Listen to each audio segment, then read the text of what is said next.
Okay, good. We are live here. Okay, looks like I need a little more light here. There we go. Okay, very good. Okay, excellent, excellent, excellent. Okay, we are now live, simulcast, I guess that's what you call it, on the Martial Arts History Museum's YouTube channel, as well as on Facebook. And I just found out some excellent ideas of what I can do to help grow YouTube so you guys can use later in the future. But thank you everybody for tuning in. My name is Michael Mitsuda. I'm president and founder of the museum. It has been a few days since we did a broadcast. Today, I think, or so we did a broadcast. Brian, thank you for watching. It is 2:34 here on Southern California, West Coast. Kempo Joe is watching. Thank you. It is bright and sunny outside. I would say freezing cold, a mere 78 degrees, I think. Freezing cold for us here in California. So anyway, it's nice and sunny out there. The traffic is no traffic at all out here in Burbank. It is almost like a ghost town. Yes, a ghost town. I went driving last night about 10 p.m. or something, and I was the only car on the street. So it's like a ghost town right now out here in Southern California still because of all the COVID thing. So anyway, thank you all for signing in.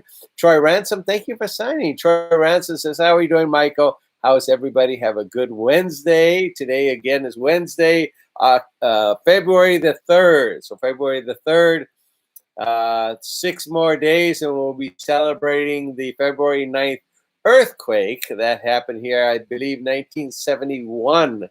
I believe All-of-You Hospital was just flattened to the ground. But yes, a big earthquake at that time. Oh, and look at Robert Redfeather saying hello. So thank you very much. So anybody who is on, I said this before many times, and I'll continue to say it, and I thank you guys. If you are watching me on Facebook Live, thank you very much. If you don't mind, also sign on to the Martial Arts History Museum's YouTube channel. And I am live there right now as well. So if you don't mind, Brian and Joe, or whoever's watching on Facebook, if you don't mind going over to YouTube and watch me from there, we pick up minutes for our monetization. So I'm so happy to announce that we have hit now the 3,000 viewing hour threshold for YouTube. Yes, we are now almost at 1,100 YouTube subscribers, just this much away. And we are now at 3,000 viewing hours for the YouTube for the museum. Now, it takes 4,000 viewing hours to get monetized, but we picked up over 1,000, close to 2,000 viewing hours in 2.5 months. We picked it up in 2.5 months, which is unheard of. So we learned some great secrets along the way that we'll be sharing with you as well. And a few more secrets today. So you guys who don't have a YouTube channel, or you have a YouTube channel and wanted to get monetized, we're going to give you some fun stuff so you guys can use, so you can get monetized. And that way you can make a little money as well. You know, imagine Ryan's World, who makes $23 million a year on his YouTube channel. He's a little kid, you know, and I just saw Tic Tac Toy. They make over about $2 million a year with a little kid. So Kempo Joe says here on YouTube, thank you, sir. Thank you so much for watching. So anyway, there's so many different ways to make money on YouTube, and especially if you're a little kid, so you guys can act like you're a little kid. No, just kidding. But there are other different ways to get money on YouTube. So I am trying my hardest, finding every way possible to get funding from YouTube, and having this simulcast on both Facebook and telling everybody to come to YouTube is one big way to do it. Now, they don't tell you this way. You know, I found this out. You can go on all these YouTube sites. I go to a ton of them every day. I do a ton of them every day. Oh, Sensei Emmett says, hey, Mike, are the T-shirts available online store? Nice cap store. Michelle models cap as well. Yep, Michelle models some of our caps.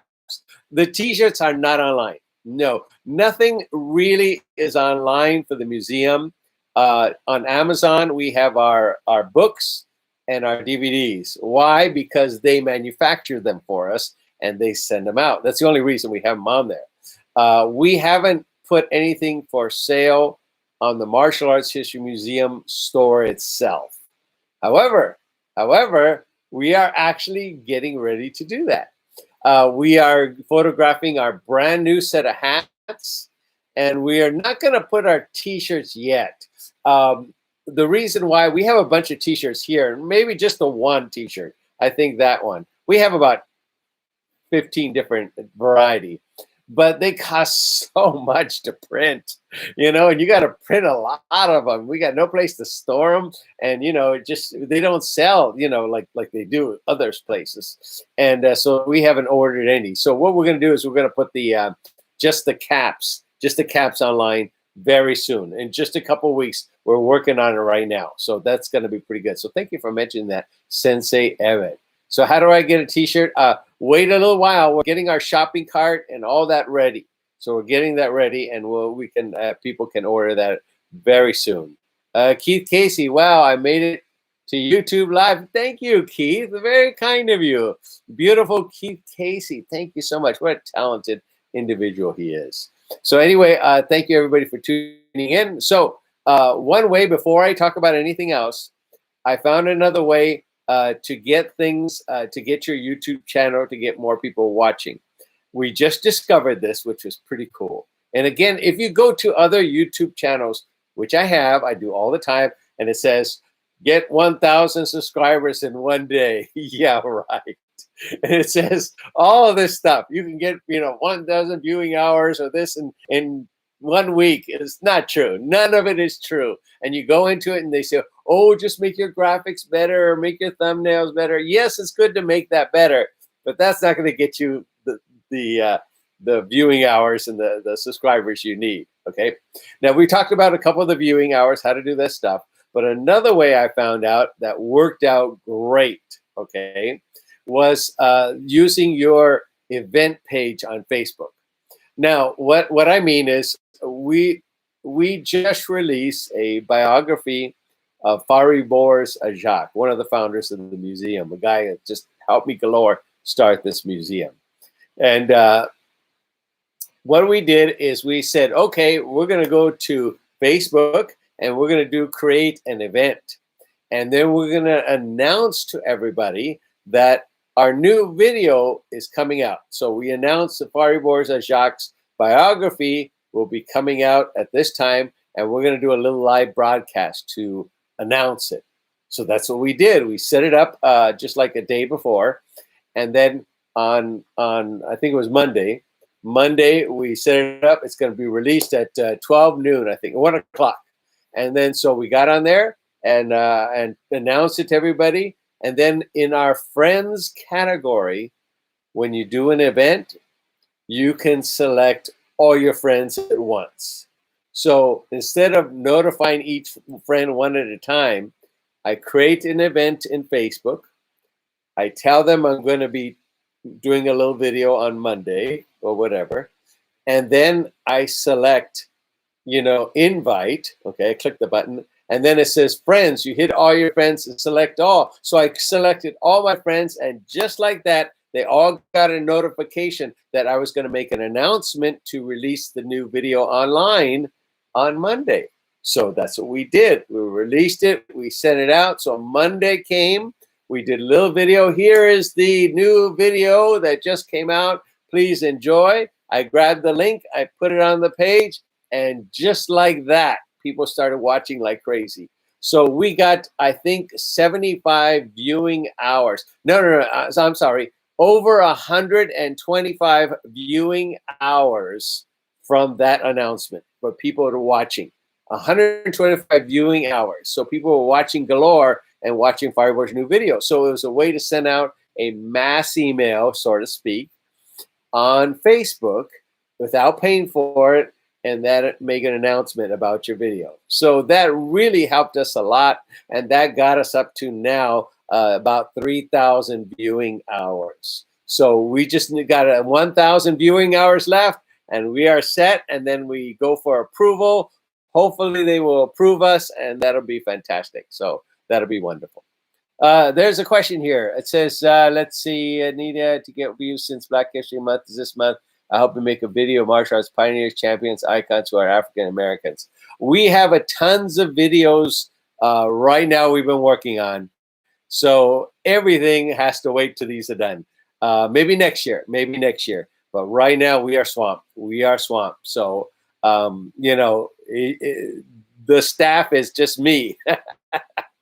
It's just me. And, we make as many videos as my little fingers will do. We got this many videos in the can, and I'm slowly working on them each time. I just don't have time to hit everybody yet, but maybe next year or whatever later on. Just like we're trying to do all the Hall of Famers. We're going to get to them eventually, but my fingers can't move that fast. So in time, we'll do a lot more stuff, but right now we're only limited to as fast as my little fingers can go. That's it. It's a nice idea, Nydia. Nice idea. So we do what we can. So anyway, let's see. Kempo Joe, have you seen yourself on Batman Soul of the Dragon Blu-ray? Thank you for bringing that up, Kempo Joe. The great people from Warner Brothers, just beautiful people, contacted me to do a documentary on Batman. And I love Batman. Batman is too cool, created by Bob Kane. And they brought me into the studio and they did an interview with me, and we had a fun time. It was a blast. And then they said, we got to go to the museum. So they're just down the street, literally. I tell you, literally here in Burbank, we have every studio around me, an editing studio. RZA's studio is right down the street. I go there once in a while. Literally, RZA's been here a couple times, and he's right down the street. So I go to his studio, his editing studio, and all that. So it's all down the street. Everything's down the street. Literally, down the street is all the editing bays and all that. They just don't put a big sign up there. You just don't know what they are. But they're all editing bays. So they invited me to come on in and do them, and that was pretty nice of them. And then they put it onto the Blu-ray of Batman Soul of the Dragon. So that was pretty nice of them. I haven't got the DVD yet. I contacted them 2 days ago and from Warner Brothers, and they said, we're sending out a DVD already to you. So you should be getting that any day now. So I'm excited to see it. It's going to be fantastic. I know it. Kempo Joe said it was great. So I want to say thank you to the great people, Scott and Alex and all those great people at Warner Brothers for really helping out and appreciate it. Let's see. America's Hobby Samas came on board, says hello. How are you? Star by Carly, of course. John Lugo. How are you, John? Sean Foon once again. Always Sean Foon. The son of the great George Foon, and Terry Lee Lopez. Thank you, Terry Lee.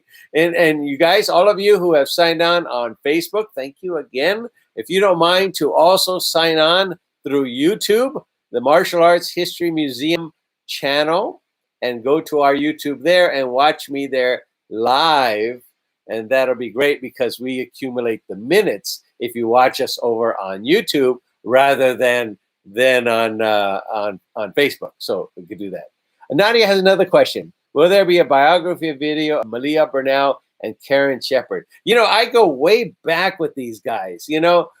Karen Shepard, I have known Karen not personally within the last 25 years, but when she was competing back in the day. Now, Malia and Karen both studied under Al Dacascos. Al Dacascos is actually my inspiration for learning Kung Fu. Al Dacascos trained Kaji Kempo and other stuff. He also trained with Buk Sem Kong in Hungar Kung Fu. And one day, Al Dacascos came into the studio, and I was working out as a jiu-jitsu. I was doing jiu-jitsu at the time, and we're talking 60s. And I know I'm an old fart. So anyway, he comes in, he looks so cool doing Kung Fu. And I said, that's it. That's the art I want to study. So I later started in Kung Fu. But it was from Al Dacascos became Malia, who was his wife, Malia Burnell. and Karen Shepard, one of his students. Karen Turner was also one of his students as well. Very successful in the tournament era, especially Karen Shepard. Karen Shepard took it to a whole new level. You know, Karen Shepard was one of the first Kung Fu women out there doing forms and weapons. She was just marvelous. And she's the girl that really put the Kung Fu forms and weapons on the map for the tournament circuit. And then she had petitioned Black Belt Magazine, who was doing the ratings back then. Before it was Karate Illustrated, it was Black Belt Magazine. They were doing all the ratings. And then it got so big, they made another magazine, all part of the same family, Karate Illustrated, and put the ratings over there. But the ratings for the forms and weapons were both a combination of men and women. They didn't separate them. And Karen was petitioning them for years to separate them. And finally they did. And Karen, just for especially the first 2 years, she just was number one, dominated the whole thing. So what a magnificent performer. We will eventually get to the biography DVDs of them. Again, this is way down the pike. Maybe a year or two we can do it. But right now, it's just little old me here. And we got several biographies already shot. And we're just working on them. Matter of fact, I'm working on my own biography I've been working on for the past 2 years. I haven't even finished that one. You know, I'm going to look really different when it comes out. But yeah, you know, these things take time to make. They really do take a lot of time. We do a lot of research. We get a lot of pictures, and then we make it really professional looking. As you guys probably saw the biographies, they come out really nice, and people have really been commenting about them. Again, we do our best to get as much accurate information as possible. We really do. And, you know, we just don't want information to be completely wrong. Because, again, I just saw some posting by a big organization. I won't even say who it is or anything about it, but I'm just going to say they posted tons of wrong information. And I mean completely wrong. It's like, that person didn't study that style. Why'd you put that there? You know what I mean? So when you know what I mean? Real obvious stuff. And so I don't want to do that. I don't want to do that. You know, we do our best. We do our best to make it as accurate as possible. And tons of research that we do. We're not perfect. We're not perfect, but we call on everybody we can to get as much information we can. I don't know everything. I don't know everything. So I need help. So I'm always asking for help, especially for people who are there. That's the most important, who are there. And so that makes the difference.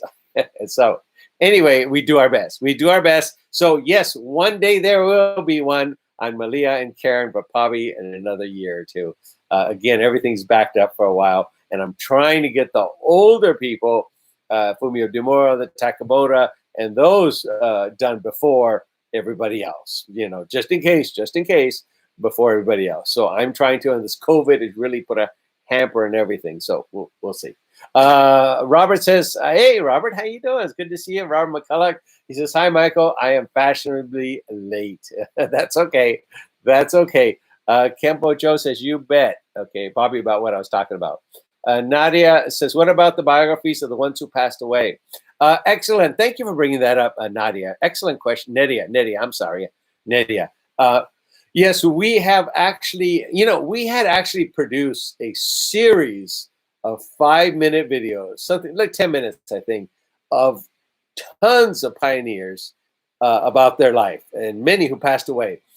And we do it on there and we interview people from, you know, from their past.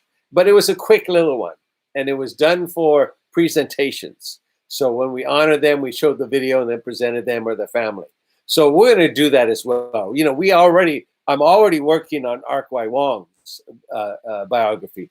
That's one of the ones in the can already. Ark Wai Wong's biography. See, you guys get to know ahead of time before anybody else whose biography I'm doing. I'm doing Ark Wai Wong's biography. And in that, I'm going to get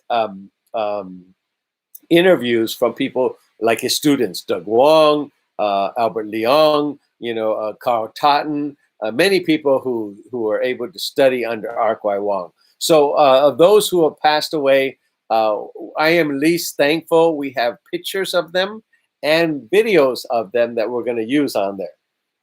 We have interviews, but not many. I have a few interviews of Richard Bustillo, but not that many that we did. Great friend of mine, wonderful man, Richard, and Bill Ryusaki. That's another one in the can.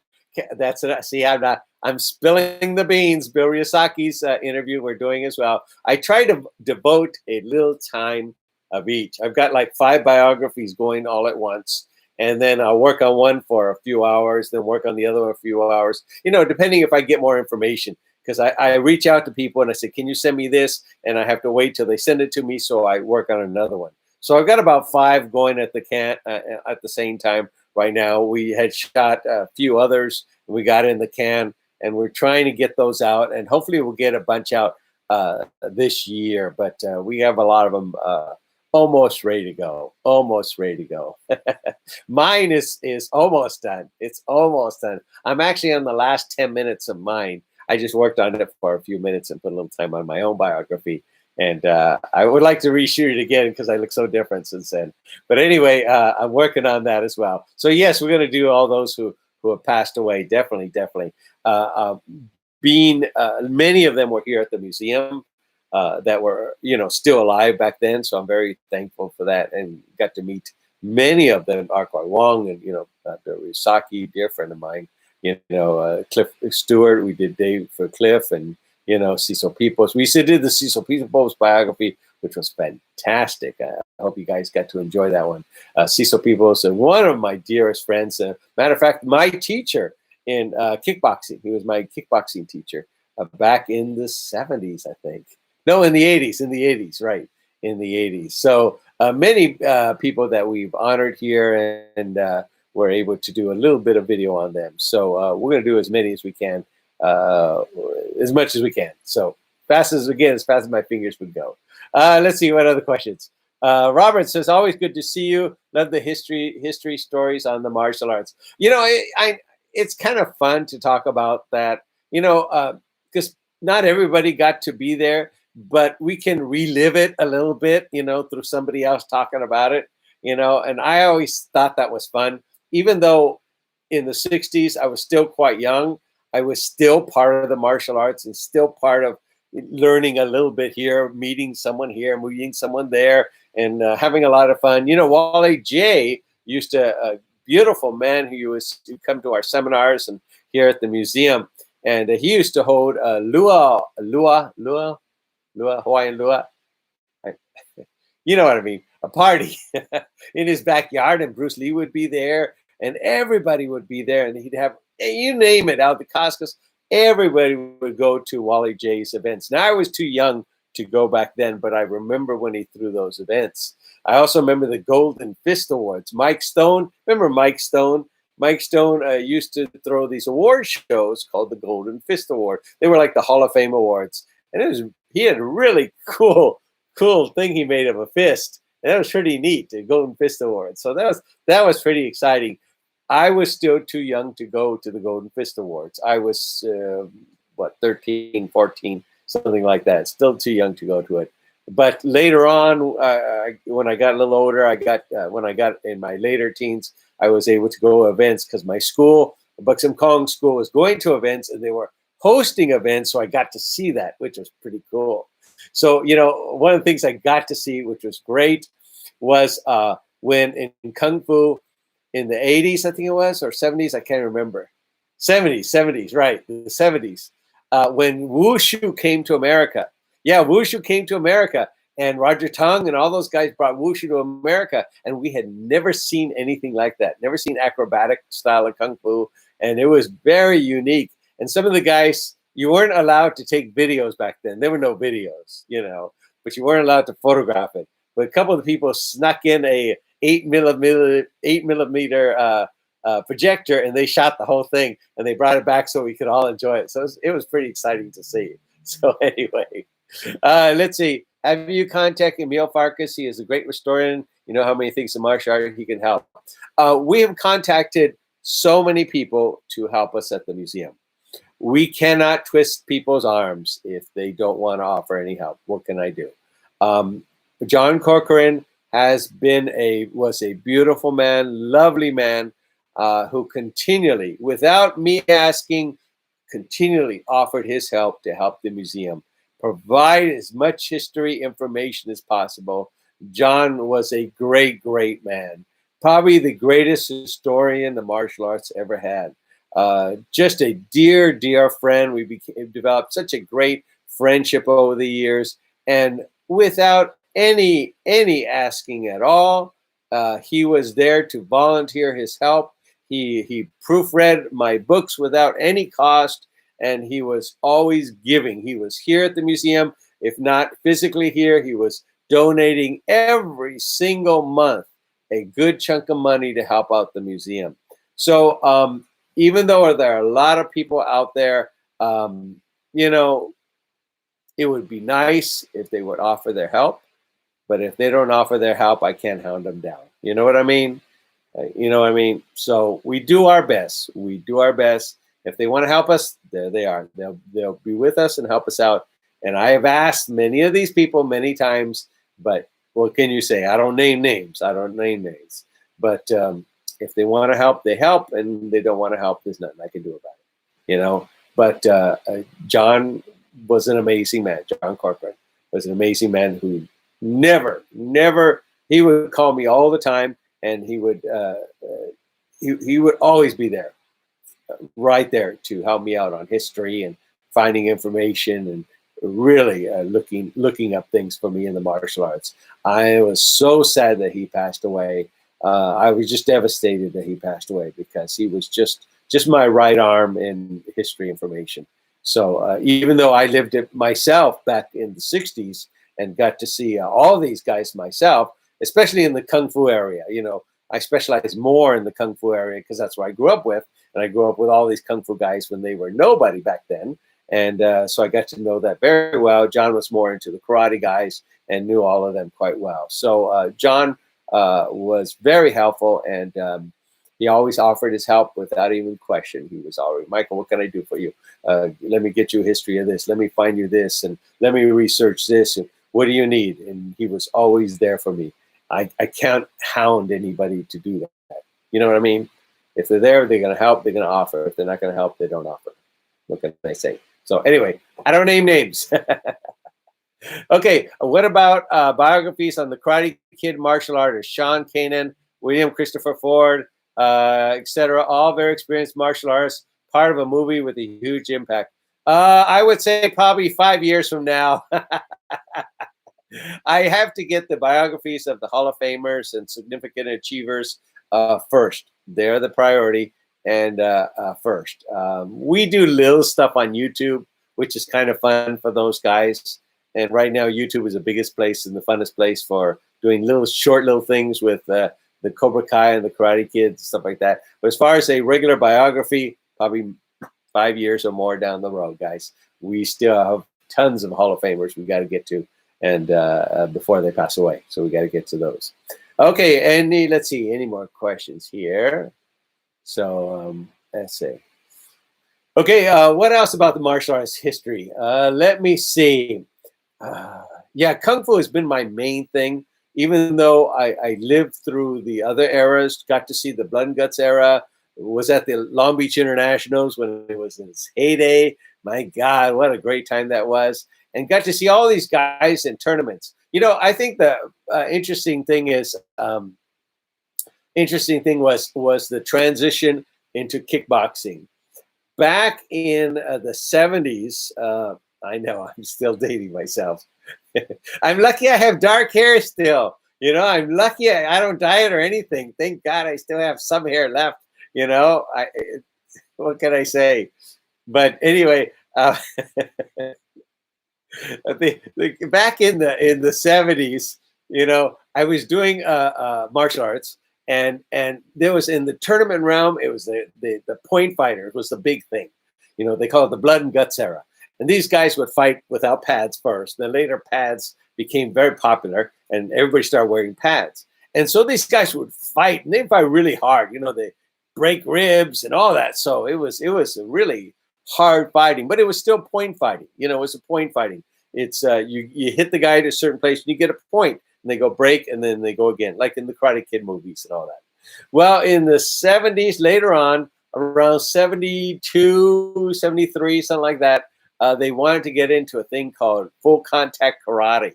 Yeah, it was, they wanted to get into the ring, just like the boxers, because they said, people were saying, you guys can't fight. No, we can fight. Karate guys, martial art guys can fight. So we created this thing called full contact karate. So it was in the ring, and everybody was in there. Okay, it started with, they were already doing full contact, semi-contact, and that kind of stuff. And they finally got it into a major broadcast. And the one who got the credit for it was Joe Louis. He was the guy that was out there, and he was fighting, and he became the first winner of the broadcasted live of a full contact karate bout, something like that. But he got the attention. So he became the father, shall we say. They called him the father of full contact karate. He didn't start it. He just got the attention at the time that everybody was kind of doing it, but slowly getting into it. So everybody said, okay, we're going to start full contact karate. So everybody started coming in. All these point fighters, the best, the greatest point fighters, all jumped into the ring. You thought it was going to be fantastic. Oh, this is going to be great fights. You're going to see these guys fight. But it was the worst thing that ever happened. I remember it very well. Nobody knew how to tie their hands. Nobody knew how to box. Nobody was doing calisthenics or running. So the 3-minute rounds or so, they were just exhausted because they weren't used to it. And they were throwing out traditional karate punches, and holding them out and said, wait a minute, you can't do that in the boxing kind of kickboxing ring. And the other guys that knew boxing, would punch and beat them. So everybody, all the biggest guys jumped into the ring. They all tried it out, and people got hit in the face like they've never gotten hit in the face before. And they didn't like it. And all the ones that jumped out just as fast. So only a handful of people, like Bill Wallace and Joe Louis and a few other ones, really were the guys who started it and kept it going. But, at that time, it was just not that too many people, and nobody knew how to do it. Nobody knew how to train, really how to do it. Then along came, just a little after Joe Louis and Bill Wallace and them came in, it was Benny the Jet Urquidez. Benny was doing point fighting at the time. Excellent point fighter. My mom used to hem Benny the Jet's sister's dresses all the time. So I was pretty close to who Benny was. I didn't know him well. I just know who he was, but his family I knew. So anyway, Benny got in the ring, and Benny started cleaning up. And Benny says, hey, guys, this is how to do it. Learn how to box, because Benny was already a boxer before he did martial arts. You got to know how to train. You got to know how to jump rope and all this. So everybody started modeling after Benny what he was introducing. So it was Benny that really kept full contact alive, and later changed to kickboxing. But he really kept it alive. He kept it going. And because of that, he started going all over the world, and he brought more attention to kickboxing, and he really became the biggest advocate for kickboxing, more than any other person alive. Benny really took it all over the place in the early days, and then Don Wilson as well. But Benny really opened that door, and was a fabulous kickboxer. I was honored to know Benny and see him personally in his fight. So what a terrific fighter Benny the Jet Urquidez was. Just amazing. But later Cecil Peoples got boxing, went into kickboxing, and many other people went into kickboxing and had a very successful career. Keith Vitale went to kickboxing later on, and many more got into the sport. So kickboxing became a huge sport. And then, during that time period, though, right about the second year, Senator Richard Alatorre closed kickboxing down. He says, you guys can't do kickboxing. You gotta have these rules, and you gotta have this, and you gotta have everything that boxing has. So Arnold Urquidez and a bunch of other people got together and created a whole big set of rules. And because of those rules, once they presented them, then they said, okay, you can restart kickboxing, and they did. And from then on, it started having better rules. But before, the rules were all over the place. Everything was all over the place. So, and then later Muay Thai came in, and it was a whole different story. But the birth of kickboxing was an exciting time. I was thrilled to be there as part of it and to see these guys fight. We will not mention names of those who jumped into the kickboxing ring and jumped back out when they didn't like it or got hit in the face. We will not mention them. But I know who they were. Anyway. Okay, let's see. More questions. Says AM, it says, Sean has an awesome new book out this week, The Way of the Cobra. Excellent. Oh, very cool.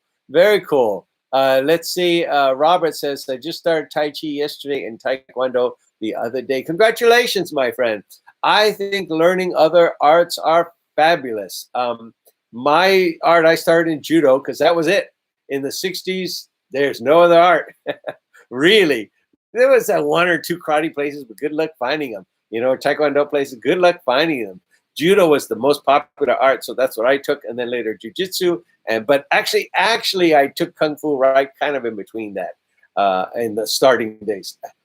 Actually, in reality, I was actually learning kung fu privately in the just before I started judo. So I was actually doing kung fu first. And then, but the teacher went away, and then I started learning judo, jiu-jitsu, and then kung fu, and then karate, and then a little bit of taekwondo. Simon Rhee taught me for a little while. Matter of fact, we're working on Simon's biography as well, and he taught me for a little while doing some kicks. He's got some great kicks, Simon Rhee, and so that's kind of great. And I did Wing Chun, no, not Wing Chun, Jeet Kune Do with one of Danny Dos Santos' students a while back. And that was pretty fun to do. I really enjoyed that. So anyway, let's see. Have you seen the modern era from K1, Muay Thai, UFC, MMA, and the modern movies explosion? I was actually part of the K1. I wasn't part of it. They invited me back in the day. I used to own Martial Art Magazine.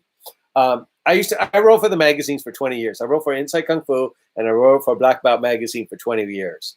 I did mostly Inside Kung Fu because I enjoy Kung Fu a lot, and I knew the Kung Fu community quite well. So I did a lot of writing for them. I did 50 articles for both Inside Kung Fu and Black Belt Magazine and Karate Illustrated and many others. And then I started my own magazine. And then when I started my own magazine, I started doing reporting and all that. And so they invited me to K1 fight. And when it first started, and around there when it first started, and that was pretty fun to go to. So I was very excited about that.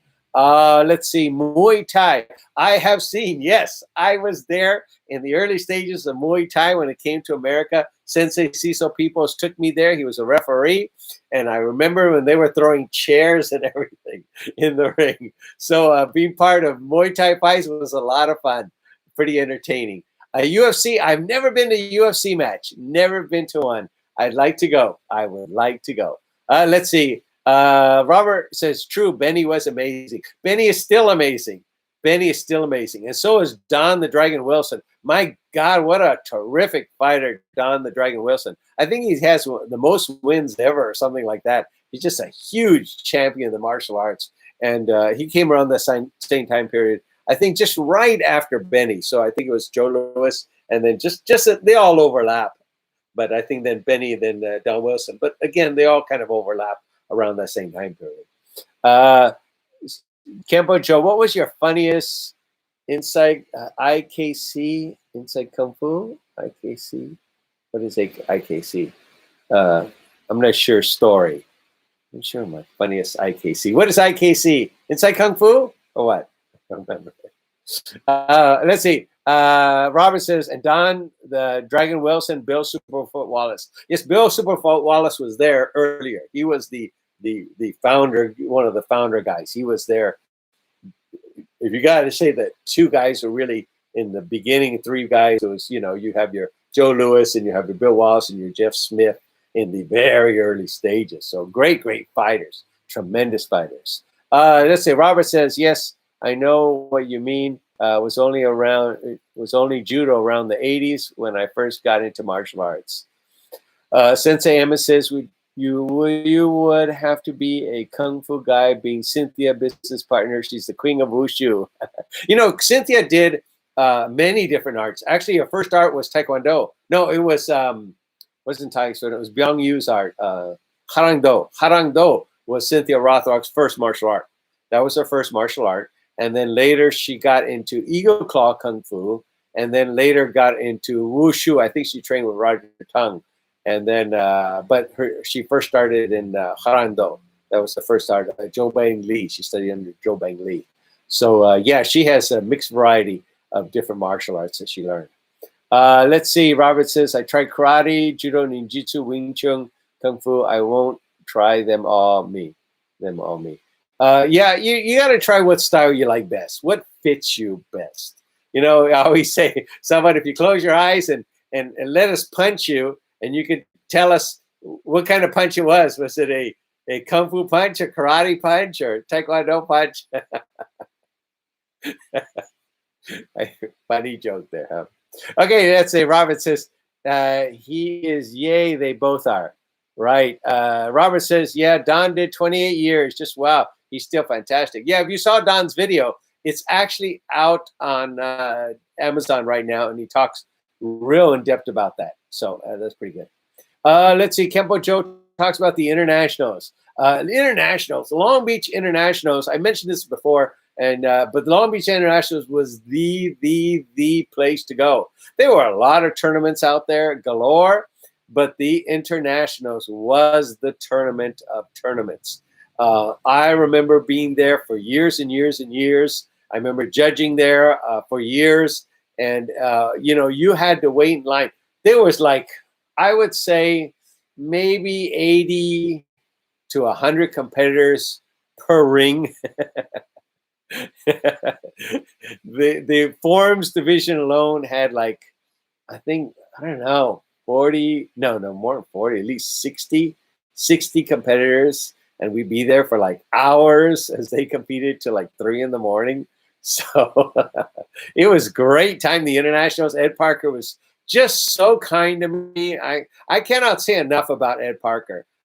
Ed Parker really helped me out a lot back in the early days when I had the magazine. He was just really there for me. And I really appreciate that for Ed, Mr. Parker. He was just a fabulous person. Once in a while, he'd give me a call because I had the magazine at the time. And he would say, hey, what do you think of this person? Or what do you think of that person? And that was very nice of him. He didn't have to call me. Who was I? But he was very nice to me, did a lot of great things for me, really helped promote the magazine. And I just cannot say enough about Mr. Parker. Just a wonderful, wonderful human being. And I'm really glad I got to know him. I didn't know him for a long time, but at least he know who I was, and we talk here and there, and I'd see him, and we hang out together at a place, an event for a little while, and that was very nice of him. He didn't have to do that, and I appreciate that very much. So many hats off to the great Mr. Parker. So let's see what else. Silat, Krav Maga, Muay Thai seems right now the most famous arts in the world because of the movies and MMA. Yeah, it switches all the time. Being in the martial arts since the 60s, everything changes over the years. Judo was the popular, and then later karate became popular, and then, it all shifts. Ninja was popular, and depending on the movies or all this stuff, not the fad, but the evolution of the martial arts changes, and then it goes back and it changes again, and it goes back and all over the place. So it continues to change over the years. I'm always glad for that. Some people say bad stuff about MMA and all that. I think it's anything that brings attention to the martial arts. I think it's wonderful. And I think people who make careers from MMA or UFC or whatever, like Gina Carano and many other people have made careers. And how wonderful is that? How wonderful is that? So it provides new doors of opportunity for people. And I always appreciate that. So I'm always in favor of any martial art. I just enjoy martial arts all my life, really enjoy it. Okay, let's see. Cynthia has done more than I've had hot dinners. More than I've had hot dinners. I don't know what that means. Kempo Joe says, no, Cynthia's first art was Tang Sudo, then Pai Lim Kung Fu, then Eagle Claw, then Taekwondo, then Wushu. Actually, no, it was Harangdo. She also took Tang Sudo, but Jo Bang Lee was her instructor. I do have a picture of her with Jo Bang Lee. Matter of fact, we have Jo Bang Lee's uniform here as well. But yeah, she studied with Jo Bang Lee, I believe it was, and then she did do Tong Sudo. Yes, she did. She did do Tong Sudo. That is correct. Pai Lam Kung Fu. Yes, she did a little Pai Lam Kung Fu. That is correct. When Don Wilson's style, that's what she did. That is correct.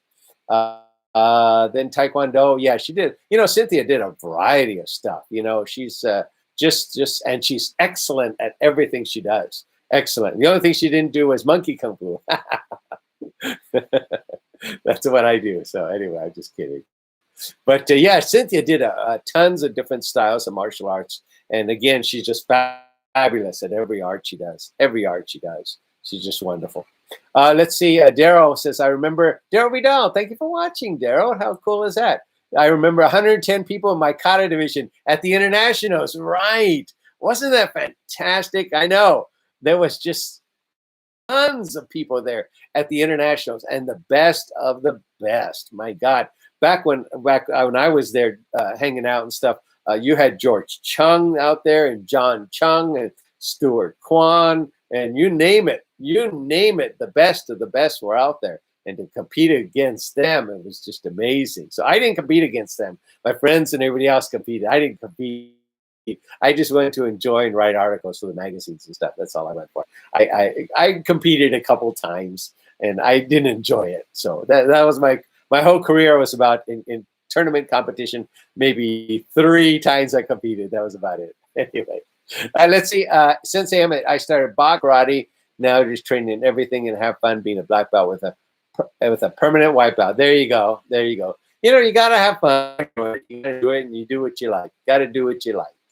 No, I always say, every style is fantastic. Every style is fantastic, and whatever works best for you, that's the one you go with. Where it works best for you. Let's see. Sensei Emmett saying hello to Daryl Vidal. How cool. Sounds great, Ed.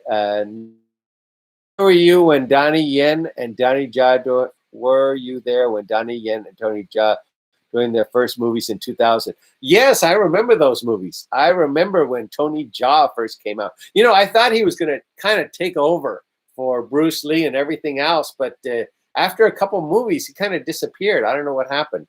But I was hoping he was going to be there. Donnie Yen, I knew Donnie not personally. I met him, I think, at Inside Kung Fu when I was writing for them. And his mom is Bo Sim Mak, Sifu Bo Sim Mak. Just a wonderful person, just amazing martial artist and wushu and, and all that and Tai Chi. And her son, Donnie Yen, was there. So they were being photographed while I was there. And so I got to see him. I don't remember saying hello to them because they were being photographed, but he was a young guy, Donnie, young guy back then. So it was nice to see him then. It would be great if they contacted the museum. Believe me, I've been bugging these guys. They're probably all tired of me bugging them. So let's see what else. Excuse me. Okay, it's a joke. It's a joke. It means she's done a lot of different martial arts, British humor. Thank you. Cynthia's amazing at everything she does and takes her hand to. Yeah, Cynthia could do everything. She can. Seriously, Cynthia and I are very dear friends. Just a wonderful person, Cynthia. Doing a business together, we grew very close, and we've been very close friends since then, and still are today, and still doing our business together. And the woman is amazing. She can do anything. She's probably studied every martial art there is. And she's fantastic. She's a natural at everything she does. So, and just a wonderful person. I can honestly say that without any reservation. She's just a wonderful person, Cynthia. Just amazing. Let's see. Lexi Sisk says, Happy Wednesday. Happy Wednesday to you, too. Thank you so much. Thank you for tuning in so much. Let's see. Sensei Emmett says, did Daryl use crane technique in competition? There you go, Daryl. It's a question for you. It's an iconic scene in martial arts movie history. I had a poster of Daryl on my wall as a teen. Isn't that funny? Isn't that funny, Sensei? Look at that. Sensei Emmett had a poster of Daryl Vidal on his wall as a teen. How cool was that? That is so cool. You know, back in the day, okay, in the 60s, yeah, in the 60s, I made this big wall. It's like a big poster. It's huge, you know, about this big. Let's say maybe 5 feet wide, 5 feet tall, and 5 feet wide, maybe, yeah, 6 feet wide and 5 feet tall. And I put pictures of all these martial artists that I admire back then. This is before I wrote for the magazines. So this was back in the early day in the 60s. And I cut out Black Belt Magazine pictures and other stuff. Inside Kung Fu wasn't here then, but Black Belt Magazine, Karate Illustrated, and I put the pictures up. And my centerpiece of the entire thing, I put everybody's pictures up. My centerpiece was Sensei Cecil Peoples. I didn't even know him at the time. And I said, this is the guy I admire most. He was doing kickboxing. And I put him dead center from my whole collage.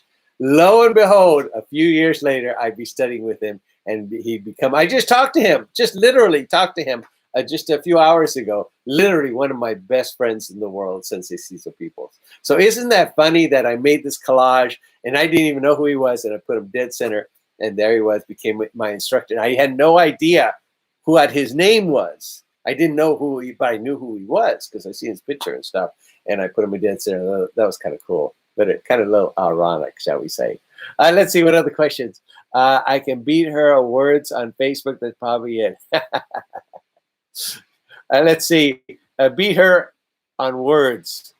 You know, funny, you should say that. When I respond to people, I type really fast because back in the junior high, I was the 5th fastest typist ever.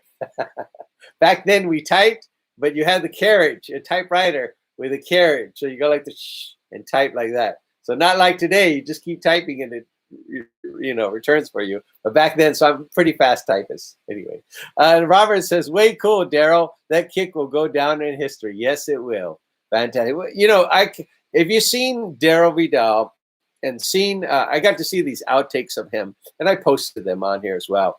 Daryl is so talented and so quick. I've never seen a man move that fast. What a marvelous martial artist Daryl Vidal is. I cannot say enough of the expertise and the quality and the just the magnificence of Daryl Vidal. He is just an iconic martial artist and just a great martial artist and a great person as well. Just a beautiful man, wonderful man, but what a talented martial artist he is. Just a talent, you know. So I just want to brag about you, Daryl, for a little bit. Just an amazing man. Thank you for always helping. Let's see more questions. All right, the way cool, Daryl. Since I had 2 Karate Kid posters, the one with Daryl doing a crane kick and one of the Karate Kid's bad boy, Sean Kanan. Both are excellent martial artists, as is Sensei Ron Thomas. You know, Sean was at our last 2 Dragon Fest. Thank you, Daryl, for bringing him. And that was really great to have. Claudia Lopez is watching. Thank you, Claudia. Thank you for watching. Robert says, I need to check Daryl out. Yeah, Daryl's a great guy. Very great guy. Daryl says, thanks, Mike. Don't lay it on too heavy. That's pretty good. You know, I had my posters in my room were the Shaw Brothers. Those were my posters. I had Fu Shang and the Ho-Ten Tigers and all that of the Shaw Brothers. That's what I had on my wall. People had Bruce Lee. Well, Bruce Lee had not come out with Enter the Dragon or Way of the Dragon. I was already studying for that. So my heroes back then were the Shaw movies in the late 60s and early 70s. So my posters were the Shaw Brothers out there because nobody knew who Bruce Lee was back then. But those were my posters, all the Shaw Brothers. So it was kind of cool. I wish I had them now. I don't know where they're at. I wish I had them now. But yeah, Shaw Brothers were my posters on the walls. I didn't have girl posters. I had all Shaw Brothers Kung Fu posters everywhere. So anyway, let's see. Claudia. So how you been, Claudia? Good to see you. Let's see. Robert has the question. Robert said, I had Bruce Lee and ninja posters. Oh, the ninjas are so popular. I love that era. The 1980s with Shokasugi was a fantastic era of ninjas. Oh, it's just amazing. We couldn't get enough of it. Revenge of the Ninja, Enter the Ninja, 9 Lives of the Ninja, or 9 Deaths of the Ninja, or all that stuff. That was a pretty good series of movies back then, ninja movies. They were just a blast. So I really enjoyed. The movies have done so much for the martial arts. It's opened doors where there were no doors before. You know, Chuck Norris was still a competitor back then, and he would have still been just a competitor and a school owner, and until the movies came along and made him a household name. So thank you to Bruce Lee for really opening that door for Chuck Norris. He's the guy. Bruce Lee's the guy who got him in there. So movies have done everything for the martial arts. If it wasn't for the movies, people wouldn't even know about martial arts. They really wouldn't. You know, I remember Stranger and the Gunfighter with Lo Wei back in the 60s, right? Or early 70s. I can't remember. But that was one of the early movies of martial arts in Western movies. So I really enjoyed that. It was a great movie, Stranger and the Gunfighter. Let's see. Someone says, Robert says, yeah, Ninja was way cool. I love American Ninja. Watch that loads. Very cool. Yeah. I couldn't get enough of the Ninja movies. I really enjoyed that. Okay, let's see. Another question. One of the coolest martial artists I've ever seen, William Christopher Ford. I had a chat with him last week. He's such a cool guy. I hope to have a chance to train with him in the future. William Christopher Ford is a great man. You know, I've known William since he was 13 years old. I remember when I owned Martial Art Magazine, and William was competing. So I did a little story and a little stuff on William. So yeah, I got to know William. Great man. Back in the early days. Yeah. That was what, 84? How long is that? It's like 5 years ago, right? Let's say 35 years ago. I don't even know, but way back then. Robert McCullough says, I probably rented every martial arts flick in the video store. You know, the video store, before I close, I know I've been talking forever. Sorry about that, guys. Brian Oates has a question too. All the arts are getting more similar due to improved media. Yeah. Media is helping out the martial arts galore. What was I say? You know, back in the day, when they had Blockbuster video, remember Blockbuster? And you used to go into Blockbuster every week or whatever to get a new movie. And that's when Don Wilson and Cynthia Rothrock movies really took off, because, you know, it was hard to find independent movies. It just wasn't out there in the theaters. And then when the DVDs came out, or it wasn't DVDs, it was a videotape of Cynthia Rothrock and Don Wilson, that's when the things really exploded for them, and then for everybody else as well. So I used to get Don Wilson movies all the time on Blockbuster, and it was on a tape. It'd say, please be kind, rewind on the tape, and then later it became DVD, but the video store was fantastic to get martial arts movies. I was always in the martial arts section back then, so that was a lot of fun. Okay, any other questions, guys? So this has been a great time of questions. I love enjoying questions. Again, if I am wrong, please, guys, research it for me. That'll be fantastic. Joe, I would check with Cynthia and check on, follow her line if you want, and see when she took whatever art. Again, she's just an amazing person. And she is, right now, where is she? I don't know if she wants me to tell you where she's at. She probably is posting where she's at right now. So I'll leave that up to her. So anyway, she's just a marvelous person, marvelous martial arts. Let's see, Robert has a question. That was a great era buying all the martial arts magazines, Martial Arts Illustrated, Black Belt, Combat, Martial Arts, etc. I love the magazines. Always have, always will. Black Belt magazine was my first magazine I ever got.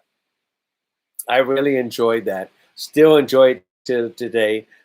King of the magazines, Black Belt magazine. You can't get any better than that. Then later, Karate Illustrated came out, and then Kung Fu came out, and then throughout that time period,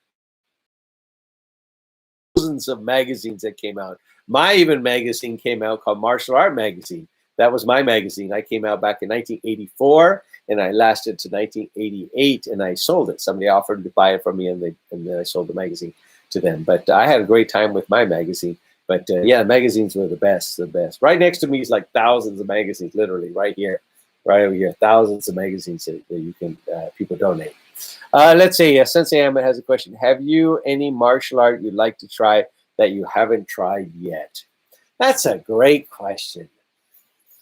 Let me see. That I really want to try. I played around with Taekwondo just a little bit, and that was okay. I enjoyed it with Simon Rhee.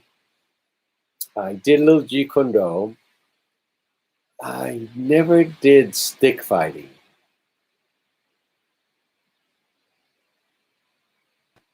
I have to really think about that.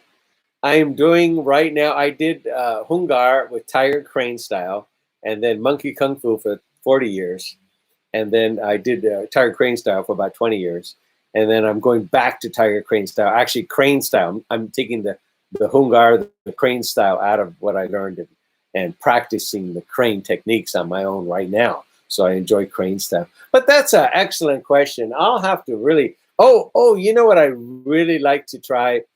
I like to try Muay Thai. That's what I like to try. Muay Thai. I did about this much Muay Thai with Cecil Peoples. Sensei Cecil Peoples taught me a little bit. But I'd really like to try Muay Thai. June Castro asked me to train with them a little bit, and I might do that. So Muay Thai is an art I like to try. So yeah, I might do that with her. I might give her a call and train with her and her husband doing Muay Thai. I might do that. So that's one art I like to try. Yeah, and I know this much of Muay Thai. Actually, Monkey Kung Fu, the stone monkey, has a lot of Muay Thai movements. The knee and the elbow are used a lot in Monkey Kung Fu. So we're not unfamiliar. I'm not unfamiliar with Muay Thai in that way. Matter of fact, my favorite strikes are with the elbow and the knee. And but Muay Thai, I like to do that a little bit more. Okay, Robert says, the funniest cover I ever seen in the video store was Hot Potato starring Black Belt Jones. I never watched it though, but laughed at the cheesy cover. Look it up. I'll have to look it up. So the covers were great. The Inside Kung Fu later on had the best covers ever. George Foon, Eddie Kuda, those guys just knew how to shoot those covers. They became the best covers ever. Nobody can compete. Black Belt, even though it was the biggest of all time, still is today, they just couldn't compete with the style of covers that Inside Kung Fu did. Those guys were just fantastic. Ed and George Foon, just amazing photographers. They really knew what they were doing. Emmett says, awesome, Muay Thai is great. Yeah, I got to try it. Claudia says, Muay Thai in Long Beach. There you go, Claudia. Yeah, Muay Thai is going to be a lot of fun. I hope I do it before I get too old. Do a little Muay Thai. I do Muay Thai hitting in with a bag because it's part of our art. But it'd be fun to do a whole class on Muay Thai. That'd be pretty exciting. Oh, I did do Tai Bo for a while. Yeah, that was kind of fun, just for a little while. I really enjoyed that. So anyway, okay. Any more questions, guys? Okay, well, it's been fantastic having a conversation with all of you. I appreciate your time. I appreciate you asking me whatever questions. I do my best to answer them. Again, I don't know everything. And, but we do our best. We do our best to find out. And if we don't know it, there's plenty of great resources like Doug Wong, who's so kind enough to always offer his assistance. So thank you, Doug, for doing that. Carl Totten continually ask Mike, what do you need?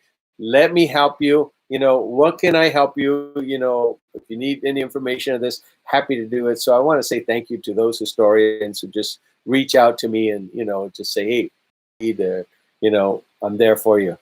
Those are the guys that really, really mean a lot to me. So I appreciate that very much. Anyway.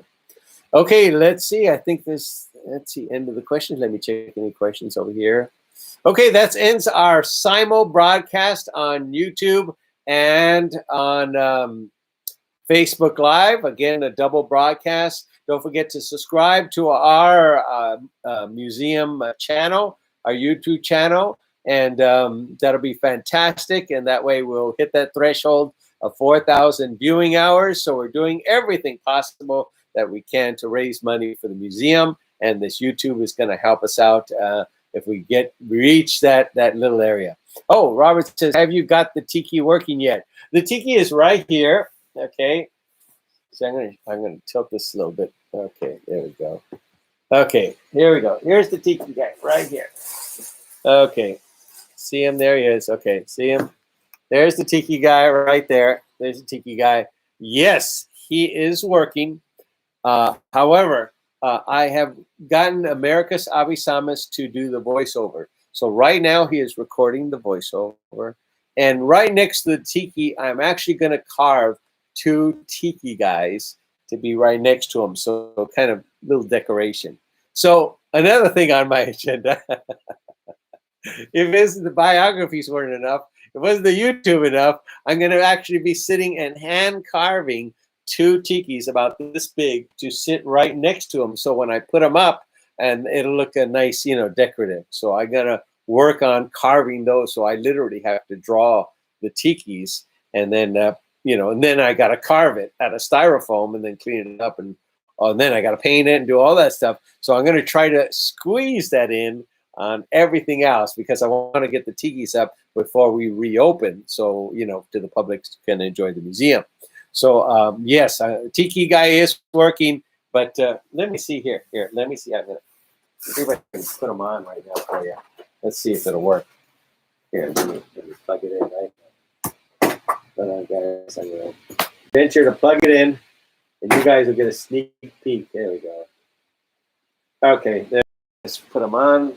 Okay. Okay, let's put this in. Okay. You see, it's not loud enough for the mouth to open. Beware! It's the lion section of the museum. See, the voice isn't loud enough, so the mouth can't open wide. So that's why I'm getting it re-recorded. Okay, enough. So I'm having them record it louder so the mouth can go like this, open up much wider and talk. But that's what it is right there. So that's what you got it. You got a sneak peek of the tiki. So that's kind of funny. Okay, that's it, everybody. Thank you for your time. Again, always, it's a fantastic time talking with you. And it's great to talk about martial arts history and fun stuff at the museum. And that's it, everybody. You take care. Have a blessed time. And we'll go from there. Okay, guys, take care. Bye. With my honor.